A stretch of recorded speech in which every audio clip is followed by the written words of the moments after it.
एक व्यक्ति ऑफिस में देर रात तक काम करने के बाद थका हारा घर पहुंचा। अंदर घुसते ही उसके बेटे ने पूछा, पापा, आप 1 घंटे में कितना कमा लेते हैं? पिता ने गुस्से से उसकी तरफ देखते हुए कहा, 100 रुपए। बेटे ने कहा, पापा, क्या आप मुझे 50 रुपए उधार दे सकते हैं?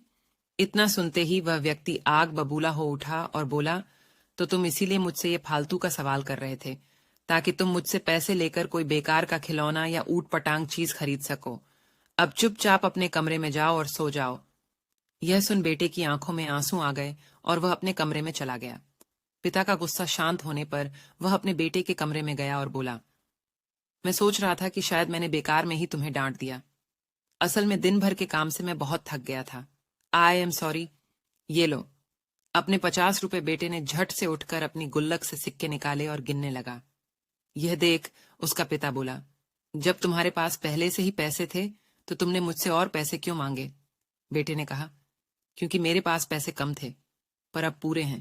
पापा, अब मेरे पास पूरे 100 रुपए हैं। क्या मैं आपका 1 घंटा खरीद सकता हूँ? आप ये पैसे ले लीजिए और कल घर जल्दी आ जाइए। मैं आपके साथ बैठकर खाना खाना चाहता हूँ। बेटे की यह बात सुनकर पिता की आंखें भर आई। दोस्तों, इस तेज रफ्तार जीवन में हम खुद को इतना बिजी कर लेते हैं कि उन लोगों को ही वक्त नहीं दे पाते हैं जो हमारे जीवन में सबसे ज्यादा अहमियत रखते हैं।